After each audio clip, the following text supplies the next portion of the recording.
नमस्कार, आप सभी दर्शकों का बहुत बहुत स्वागत है हमारे इस बहुत खास कार्यक्रम भाई दूज एक अटूट बंधन में। मैं हूं आपके साथ नेहा सर्वेश शुक्ला। एक ऐसा पर्व जिस दिन बहनें अपने भाई के मस्तक पर तिलक करती हैं और उसकी लंबी आयु की प्रार्थना करती हैं। आज हम इस कार्यक्रम में आपको ये बताएंगे कि इस बार ये जो भाई दूज का पर्व है क्या कुछ विशेष संयोग लेकर आया है, कौन से वो मंत्र हैं जिनका बहनों को ध्यान रखना है, क्योंकि जब वो अपने भाई के मस्तक पर तिलक करेंगी कौन सी वो बातें हैं, कौन सा वो मुहूर्त है जो उनको ध्यान रखना है। ऐसी बहुत सारी ऐसी बातें हैं जो हम आपको बताएंगे जो आपके भाई की आयु की वृद्धि करेगा और उनके स्वास्थ्य को हमेशा अच्छा रखेगा। आइए पूरी जानकारी देने के लिए हमारे साथ मौजूद हैं आचार्य राज मिश्रा जी। प्रणाम आचार्य जी। जी जय श्री राम। इस बार का जो भाई दूज का पर्व है क्या विशेष अपने साथ लेकर आया है? अगर इस बार के भाई दूज के पर्व को देखा जाए तो बहुत सुंदर ऐसी चीज़ें हैं, बहुत सारे योग है, जैसा कि प्रीति योग इस बार भाई दूज के पर्व पर है। अनुराधा नक्षत्र के अंतर्गत ये भाई दूज का पर्व पड़ रहा है। इससे सुंदर शायद चीज़ें नहीं हो सकती। बहुत सारी ऐसी सुंदर चीज़ें हैं जो इस बार भाई दूज पर पड़ रही हैं। सबसे पहले मैं धन्यवाद करूंगा संस्कार टीवी का कि जो आप तक ये महत्वपूर्ण जानकारियाँ पहुँचाता है और आप घर बैठे जिस जानकारी का लाभ ले पाते हैं। आप लोग जानते हैं कि शायद क्या होता था पहले, जब भी हमें कोई चीज़ जाननी होती थी तो हम कहीं किसी के पास फ़ोन करते थे, किसी मंदिर भटकते थे, कहीं जाते थे, कोई कुछ बताता था, कोई कुछ बताता था। लेकिन इतनी सारी चीज़ें आपके घर तक पहुंच रही हैं कि आप अपने घर पे बैठे हुए मुहूर्त जान पाते हैं, पूजा का सही नियम क्या है, उन चीज़ों को जान पाते हैं। तो संस्कार चैनल के लिए इसका धन्यवाद करना जरूरी है, शायद हम सभी लोग धन्यवाद करें। और आप सभी को बहुत सारी हार्दिक शुभकामनाएं भाई दूज की। अगर हम इस बार के मुहूर्त और इस बार की चीज़ों की बात करें तो शायद सबसे पहले जो अनुराधा नक्षत्र है, भाई दूज में यदि टीका अनुराधा नक्षत्र के अंतर्गत किया जाए तो ऐसी परिस्थिति में कोई अनुराधा नक्षत्र का संबंध मंगल से माना जाता है। अच्छा। अनुराधा नक्षत्र जब होता है तो चंद्रमा वृश्चिक राशि के अंतर्गत संचार करता है। तो यहाँ पर तिलक करने से भाई के बल में वृद्धि होती है। अच्छा। आयु में वृद्धि होती है। बहुत कम समय इस प्रकार का पड़ता है जब अनुराधा नक्षत्र के अंतर्गत जो भाई दूज का त्योहार है वो पड़े। ऐसा कई शास्त्रों में ऐसी मान्यता प्राप्त होती है कि जब सबसे पहले, जैसा इस त्योहार एक सुंदर उस पर आधारित है कि यमराज जो यमी के भाई माने जाते हैं वो आज के दिन वापस आए थे अपनी बहन के घर। कई बार बहन ने उनको आमंत्रित किया, कई बार निमंत्रण दिया, लेकिन वो अपने व्यस्त समय में से नहीं निकाल पाए। यमराज के पास समय वैसे काफ़ी कम होता है, काम काफ़ी ज़्यादा होता है, तो नहीं पहुँच पाए, लेकिन यहाँ पर वो पहुँचे थे। तो ऐसा शास्त्र में मान्यता है कि अनुराधा नक्षत्र के अंतर्गत ही यमराज की बहन यमी ने उनको तिलक किया था। अच्छा। और इसी नक्षत्र के अंतर्गत उनसे आशीर्वाद मांगा था कि इस दिन यदि कोई बहन अपने भाई को तिलक करती है और श्रद्धा पूर्वक कोई भाई अपने बहन से तिलक करवाता है, उसके आशीर्वाद को प्राप्त करता है, तो उसके जीवन में यम की यातनाएं नहीं होंगी, उसको अकाल मृत्यु की प्राप्ति नहीं होगी, उसका जीवन सदैव सुख समृद्धियों से परिपूर्ण रहेगा। तो आज वो सुंदर संयोग है, वो सुंदर मुहूर्त है जिसका हम प्रयोग कर सकते हैं। तो हम टाइम भी जानना चाहेंगे ना कि किस टाइम के अंतर्गत ये तिलक की जो विधि है इसको संपन्न करना है। दो समय है जिसका प्रयोग किया जा सकता है। इस बार दो मुहूर्त, बड़ी सुंदर मुहूर्त हैं दो। वैसे ये ऐसा पहली बार हो रहा है कि जहां पर भद्रा इत्यादि का योग नहीं है। पूरा दिन अगर देखा जाए तो शुभ समय है जिसमें हम इस पूजन को कर सकते हैं। लेकिन सुबह 7:33 से एक मुहूर्त प्रारंभ हो रहा है। 7:33 से लेकर के और 10:39 तक का जो समय है वो बहुत शुभ समय है। इसमें टीका किया जा सकता है। बट कई बार मेट्रो सिटीज में लोग जल्दी उठ नहीं पाते हैं, बड़ी दिक्कत होती है उनके लिए उठने में सुबह।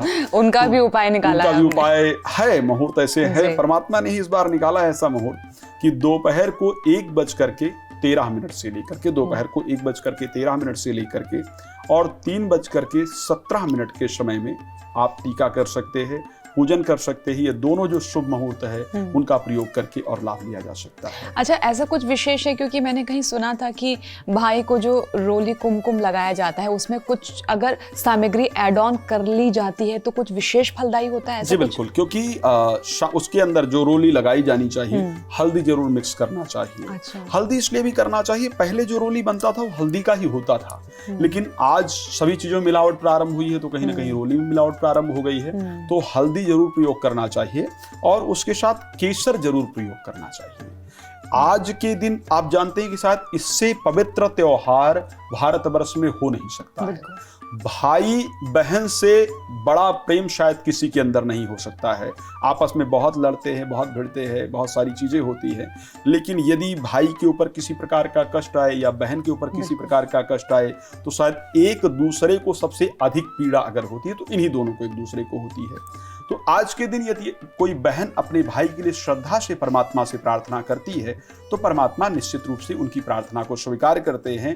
तो केसर युक्त तिलक भाई को लगाने से भाई का जो मस्तिष्क है वो सदैव जागृत रहता है और मन में एक सात्विक विचार की जो उत्पत्ति है वो सदैव होती रहती है। जीवन में आगे बढ़ने की जो कला है वो सदैव प्राप्त होती रहती है। तो तिलक के अंदर निश्चित रूप से केसर का प्रयोग, रोली आप लेते ही हैं, हल्दी का प्रयोग जरूर करना चाहिए। जब आप थाली तैयार करें तो कुछ विशेष जो वस्तुएं हैं वो थाली के अंदर होनी चाहिए। 5 वस्तुएं थाली के अंदर जरूर हों। एक तो केसर हल्दी युक्त कुमकुम जो तिलक है वो आपके पास होना चाहिए। चावल थाली के अंदर जरूर होना चाहिए। मिष्ठान कुछ थाली के अंदर जरूर होना चाहिए। एक दिया थाली के अंदर जरूर होना चाहिए और पीले पुष्प थाली के अंदर जरूर होने चाहिए। ये चीजें थाली के अंदर अवश्य हो। और जब तिलक करें सबसे पहले पूरे दिन की प्रक्रिया को हम कैसे, पूरे दिन की जो प्रक्रिया है उसको कैसे बनाएं। सुबह उठ करके स्नान इत्यादि करके भगवान विष्णु का स्मरण करते हुए भाई बहन दोनों दिन की शुरुआत करें। स्नान इत्यादि से निवृत्त होकर के सात्विक भोजन करें। इस दिन ध्यान रखिएगा किसी प्रकार के मांसाहार या नशीली पदार्थों से अपने आप को बचाने की आवश्यकता होती है। नशीली पदार्थों के सेवन से कष्ट प्राप्ति का जो संयोग है वो निश्चित रूप से बनता है। सात्विक रहते हुए जो मुहूर्त आपको बताया है उस मुहूर्त में भाई का मुख पूर्व की तरफ हो और बहन का जो मुख है वो पश्चिम की तरफ हो। इस प्रकार की प्रक्रिया में तिलक किया जाना चाहिए। तिलक छोटी उंगली का, इसका जो अनामिका जिसको हम कहते हैं रिंग फिंगर, उससे तिलक किया जाए। अंगूठे से फिर तिलक को ऊपर लेकर के जाया जाए। पुष्प और चावल उठा करके फिर जो बहन है वो भाई के ऊपर डाले। उसके बाद मुंह मीठा कराए। और जो आरती की प्रक्रिया है बहुत सारी जगह पर होता है, बहुत सारी जगह नहीं होता है, तो उस आरती की प्रक्रिया का पालन करें और फिर भाई श्रद्धा से चरणों का स्पर्श करें, बहन को प्रणाम करें। इस प्रक्रिया को निश्चित रूप से प्रयोग में लाना चाहिए। अच्छा, हमारे यहाँ क्या है ना, हमारे यहाँ गोला भी ऐड ऑन कर देते हैं, वो हमारे यहाँ बड़ा कंपलसरी माना जाता है।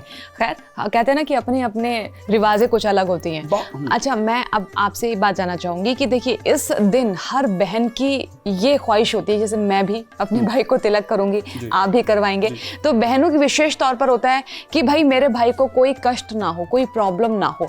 तो क्या, जैसे कि होता है ना, ब्राह्मण जब भी किसी यजमान का तिलक करते हैं तो मंत्रों के साथ करते हैं, तो बहनों को कुछ मंत्र का अगर बहन मंत्र का प्रयोग कर पाए तो बहुत सुंदर मंत्र है और देवी जी का मंत्र है।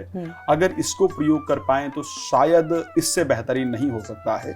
दुर्गा सप्तशती के अंतर्गत एक मंत्र पाया जाता है, सर्वा बाधा विनिर्मुक्तो धन धान्य सुतान्वितः मनुष्यो मत प्रसादेन भविष्यति ना संशय। इस मंत्र का ये बहन प्रयोग करते हुए तिलक करे तो शायद इससे बेहतरीन नहीं हो सकता, पर कई बार संस्कृत के मंत्र है, उच्चारण करने में थोड़ी दिक्कत होती है। तो ऐसी प्रक्रिया में भगवान शिव का स्मरण करते हुए यहाँ पर जो बहन अपने भाई के लिए प्रार्थना करती है वो इस प्रकार से करती है कि आयु में वृद्धि हो, शरीर में आरोग्यता। देखिए, धन जीवन में आता रहता है और जाता रहता है। भागवत में बड़ा स्पष्ट लिखा है कि जीवन के जो 6 सुख हैं उसमें सबसे पहला सुख है अर्थागमो नित्यम रोगिता चा। शरीर के अंदर रोग ना हो तो आप सुखी हैं।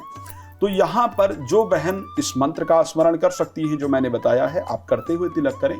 नहीं कर सकती हैं तो ओम नमः शिवाय मंत्र का प्रयोग करते हुए या कर्पूर गौरम करुणावतारम संसार सारम भुजगेंद्रहारम सदा वसंतम हृदयारविंदे भौम भवानी सहितम नमामि, ओम नमः शिवाय इस मंत्र का प्रयोग करते हुए श्रद्धा पूर्वक जब आप तिलक करने उसके बाद भगवान से प्रार्थना करें कि हे प्रभु, मेरे भाई के शरीर में आरोग्यता हो, आयु में वृद्धि हो।